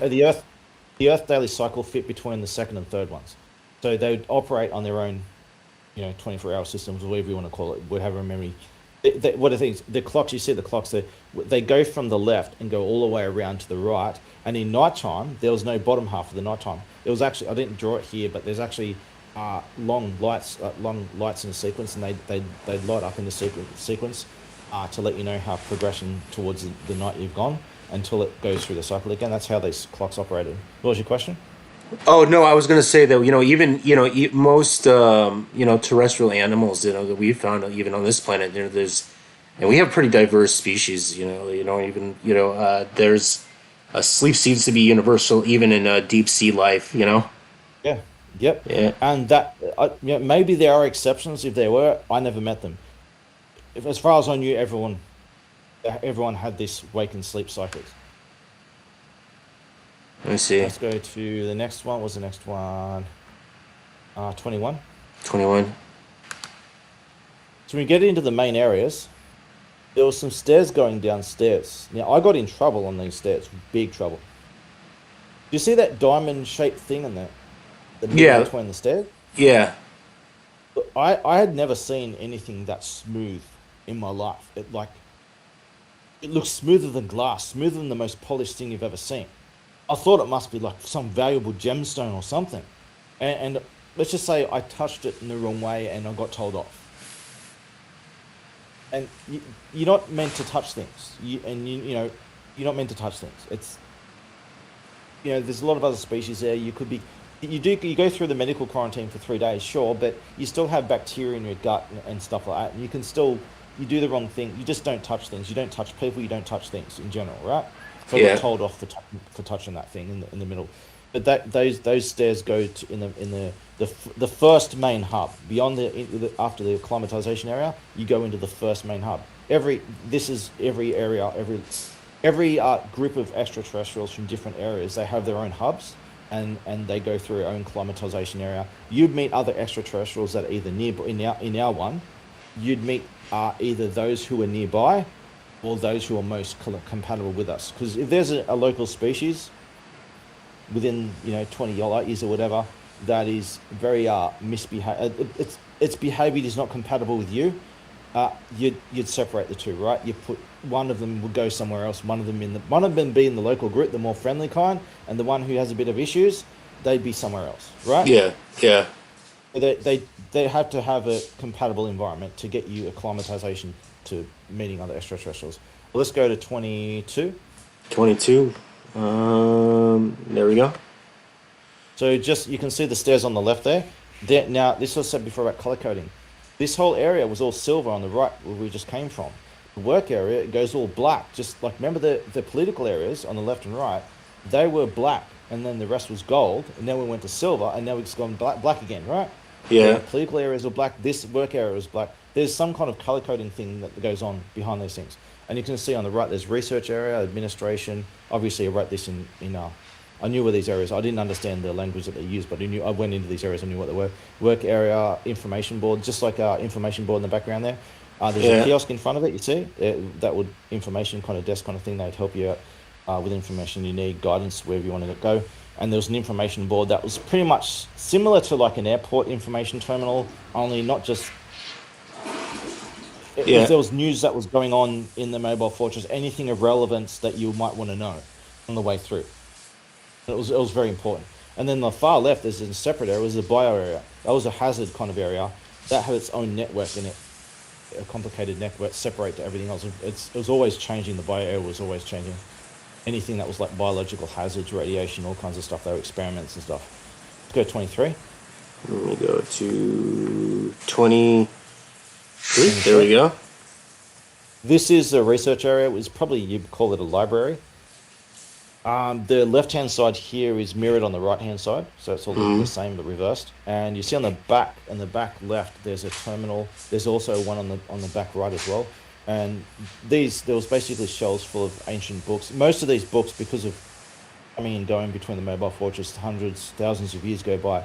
So most of these books were recreations of the original. But wherever they had a few very like semi-rotted original artifacts and stuff like that, they would have a couple of artifacts here and there and a few old books, very few original books. Most of them were just like some kind of like plastic kind of copies of the original. But there's a wealth of information. This was largely empty. It was some kind of library in the local main hub that you could go to. And I went in there a few times and looked around and stuff. Spent quite a lot of time in here when I did. Very few people were in this area, and there was only one person who worked here. And it was on the back left, and the terminal is like in the middle of the screen there. Who worked there? I see. Yeah, you talk about these books. You know, have you ever heard of the Yellow Book and the alien stuff that they recovered from like one of these aliens, for the alien craft? Yeah, there was like they had these books. It was called the Yellow Book, and apparently, this thing was able to like do holographic projections. Was it something like that? No, these were just books. They weren't computers or anything. They were Oh, just okay, books. I got you. There were computers everywhere and stuff, but this was just a library for like books and stuff like I got you. that. Let's go 24. At the back of the work area, you'll see in the work area on the right. Just let me know when it's loaded. 24. Yeah, 24. The work area on the right, you see there's a guy that would block the path, and then there's a guy on another terminal who you'd check in with, and then when it's all approved, the guy who's blocking the door would let you through. On the left, if you had anything to carry with you, any kind of luggage or anything to go in the work area, you have to put it in that conveyor belt on the left. Someone will work there and put the conveyor belt. Sometimes there'll be a few other people. There might be a few resources held in that little behind them. Behind those guys at the work area door, and behind there might be a few resources there. Sometimes boxes or something every now and then. But typically, you take any luggage, you have to take it into that conveyor belt area. That conveyor belt area went into a little room where one guy would spend all day, every day, in a dark little room all by himself, going through people's luggage. And I got to know the guy, and he was very friendly. He didn't hate his job; he loved his job. Maybe his species or something was just fit for that or anything. But he spent all day, every day working in there. The same one guy did the whole lot. That's weird. And Yeah, he seemed to like it for some reason. But you go into the conveyor belt, you go into the room, you go through a room, and there'd be a conveyor belt on the other end where it'd come out. You might have to wait a little bit for it to come out. Let's go to 25. Okay, 1 second. There's a lot I could say. This is just whole one little part of my story. Yeah. This is inside the work area. You got like doors going everywhere. This is what it looked like. At the back there was like a massive, large, like kind of hallway, and it went on a decline. So a decline, not incline, on in like a spiraling left hand spiraling fashion downway, some kind of large area. There were very large extraterrestrials. Some of them were very large. I've seen some gigantic ones, but most of them were like around about human size or a little bit taller. It's a little bit shorter. A little bit shorter or a little bit taller. Around equivalent to human. Yeah. Anywhere between like 4 feet to 9 feet. I got you. But there was some kind of things that need to be heavy resources that needed to travel through there or something. I don't know what it was for, but it was a very large hallway that went down an incline for some reason. Let's go to 26. 26. This is the let me know it's loaded. 26. Yeah. This is the bio. This is the first, at least the local bio area, the hub for the bio area. So one hub goes to another hub. You just go straight into that door. It just goes into a short hallway, and you end up in here. So the main hub leads straight into the bio hub, and this area is like typically very secure. Some places you're okay to travel in. Some places were very dangerous, or different hours of the day, or whatever experiments are going on. So where you could go at any time of day would change on a regular basis all over the place, depending on who's doing what. But I typically never really went in here except for like once or twice when I had a reason to, and big security problems everywhere. Let's go to 27. 27.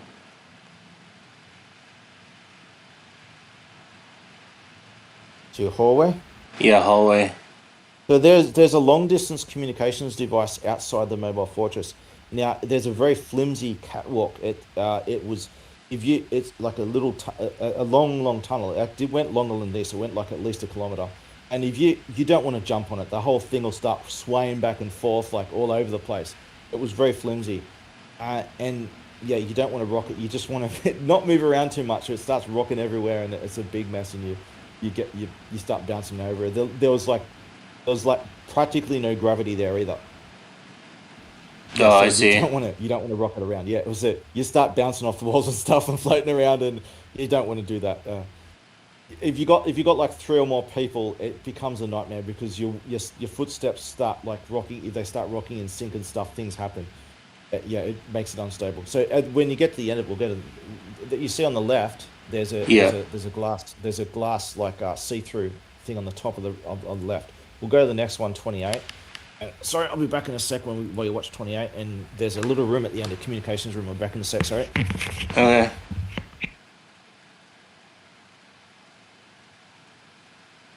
Oh, Crash, are you there?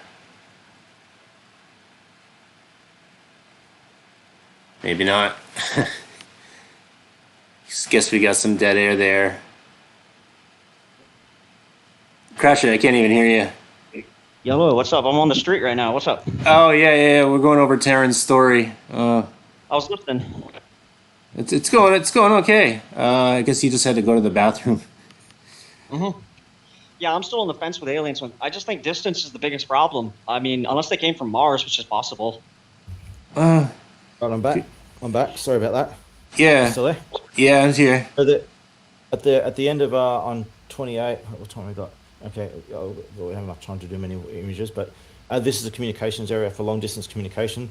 Now there was long distance communication that happened over millions and millions of years, a very long time. It's 2 million years ago between 2 million years light distance between the Milky Way galaxy and Andromeda.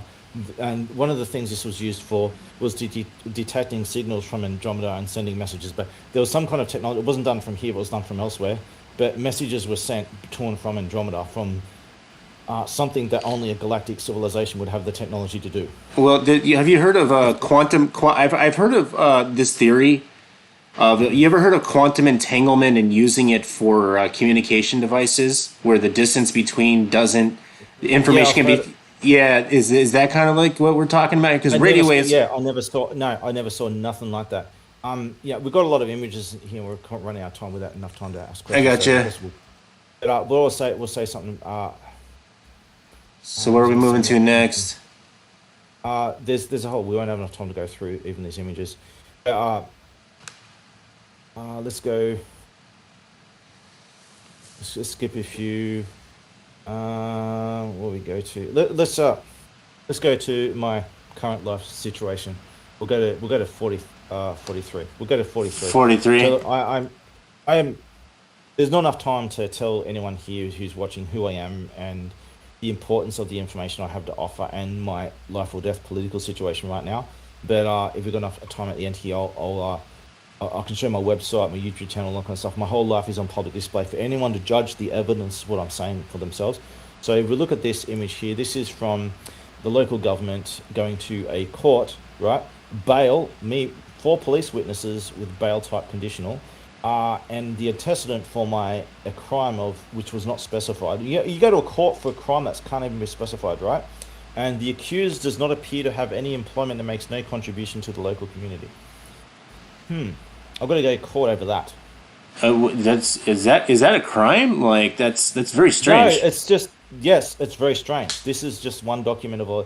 I've been massively targeted by the government because of who I am, what I know, and what I've done, and what should I do? Shall I survive? Shall I survive? Yeah, Like a miracle to survive at this point.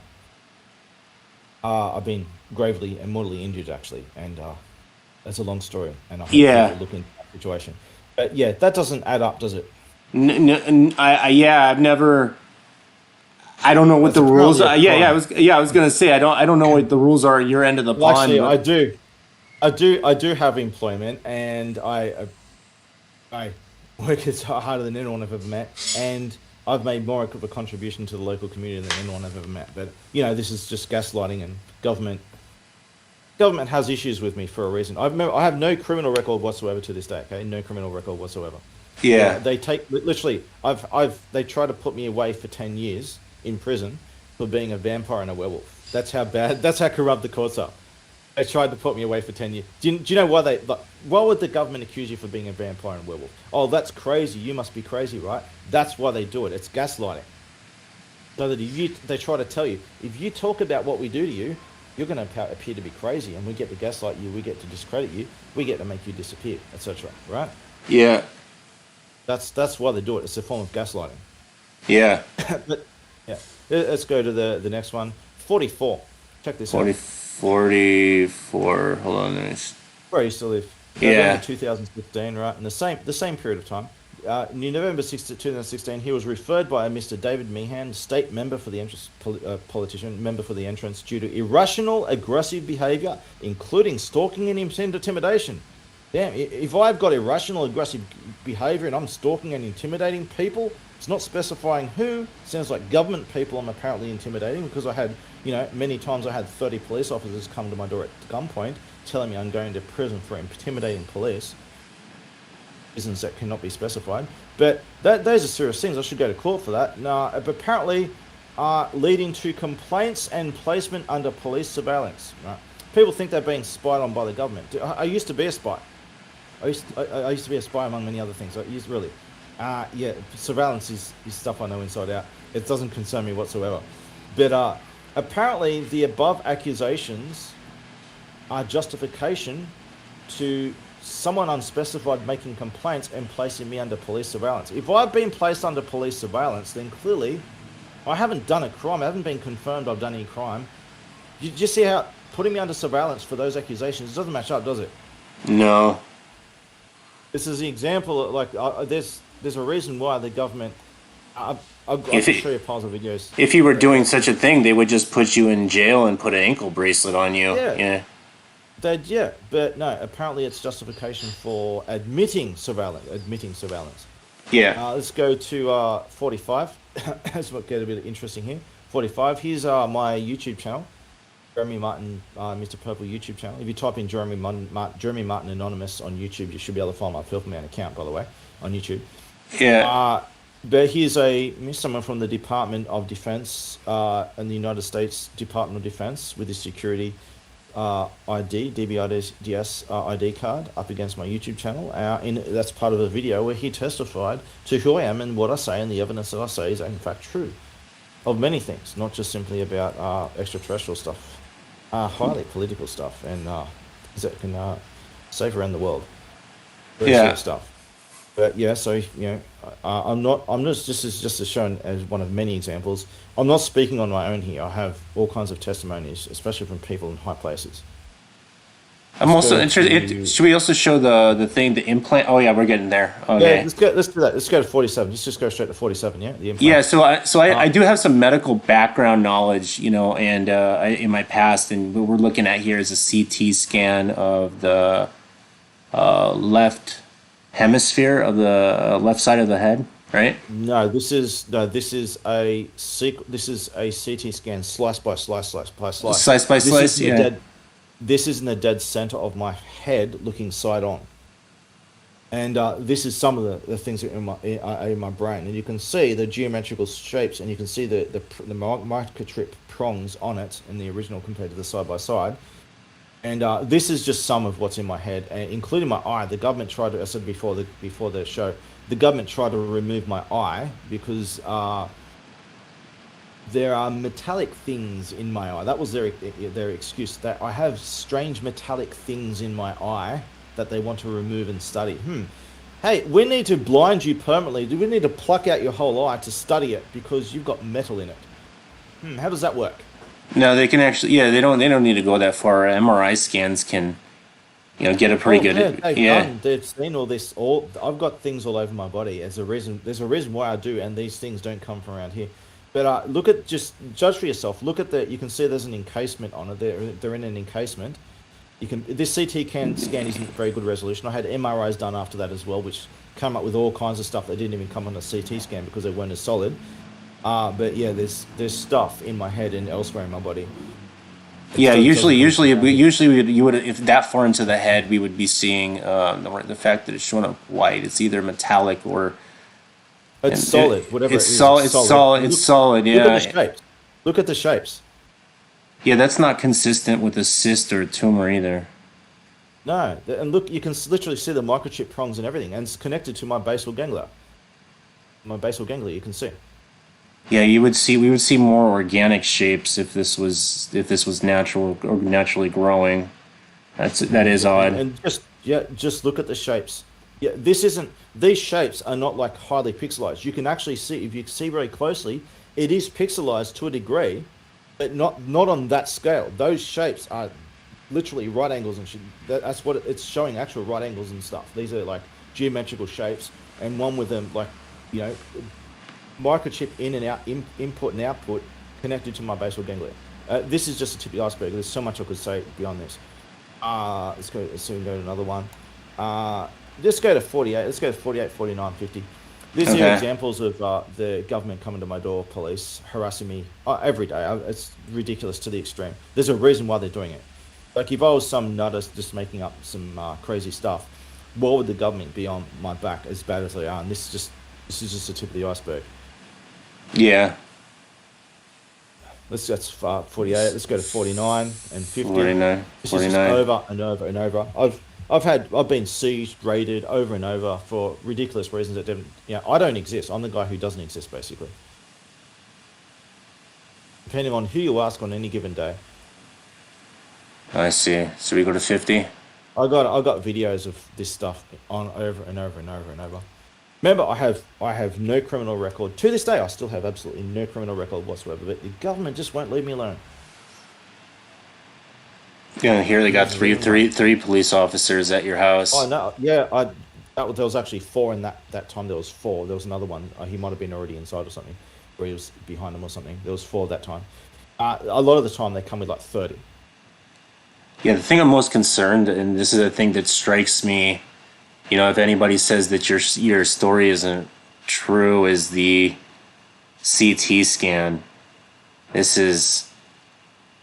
These are just samples I just made like real quick. But this CT scan is odd, and there shouldn't.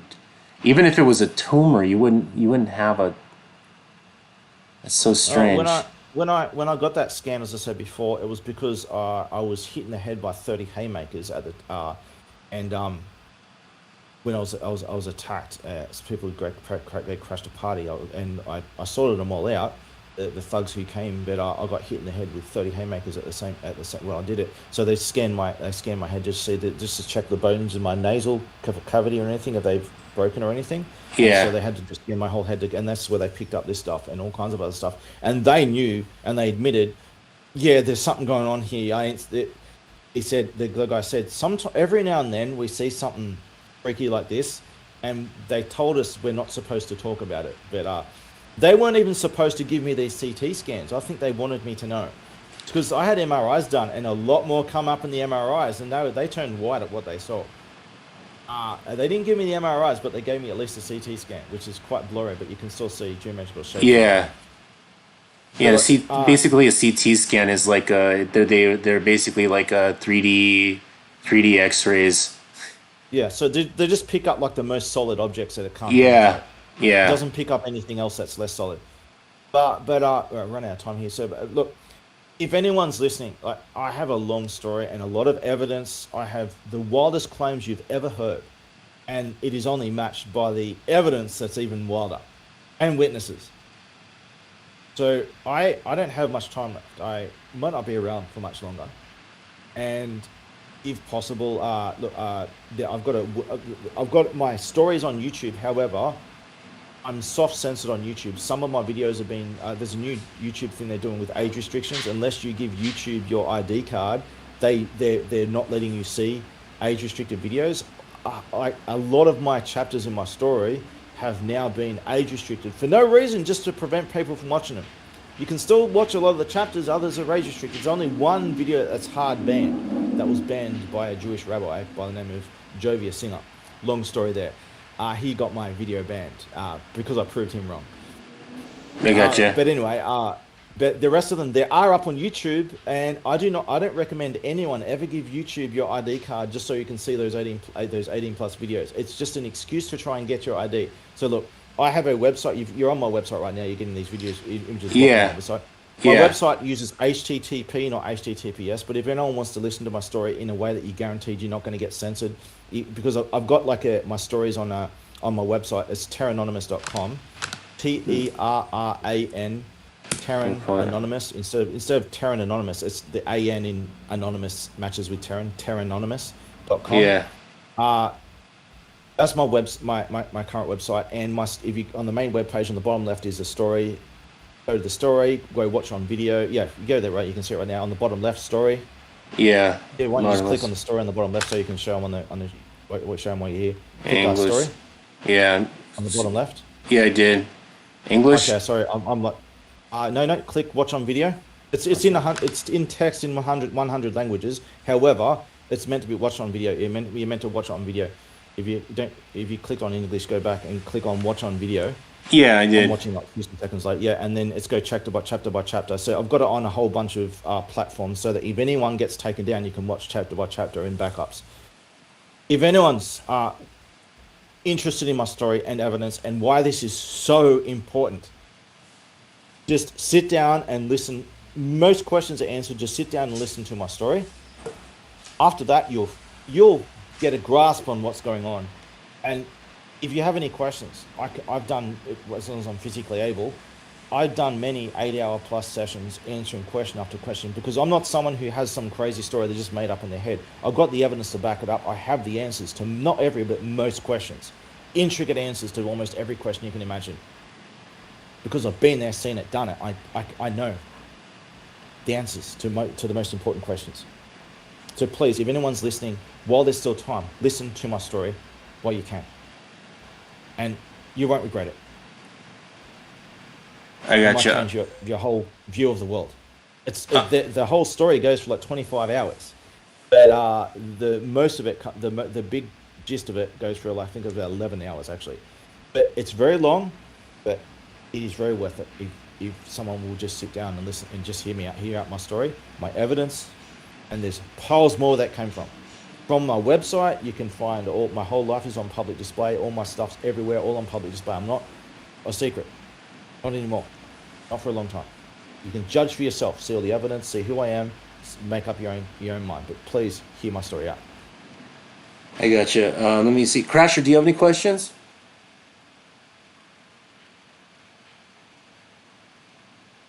I guess we lost Crasher. Yeah. Crash. So I mean, yeah, I'm pretty sure we'll have you on. I'm sorry, guys. Crasher, do you have any questions for Terran? I was listening. If I meet him again, I'll definitely have more questions. I just want to do his research before I act like an asshole. Yeah, I gotcha. That's fine. I'm not. But, I'm in a if sense anyone- that it would be an asshole to not look into his research before I argue against him because I'm a fence sitter. I gotcha.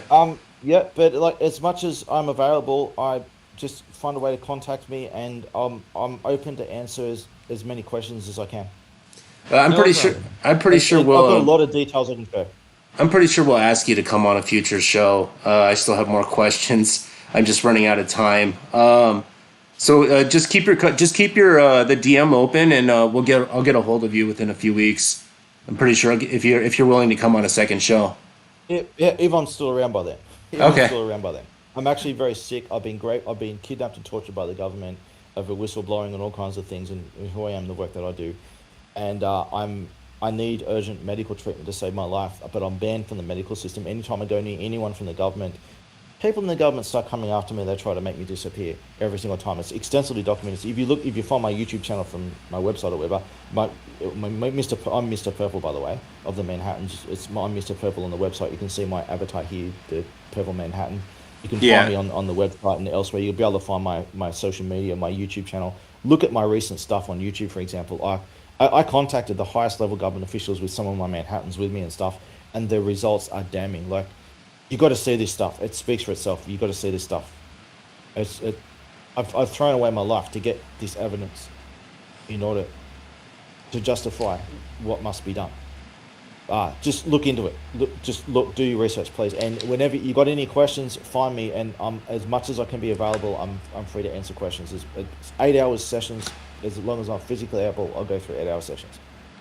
I gotcha. And with that, we'll roll out next week.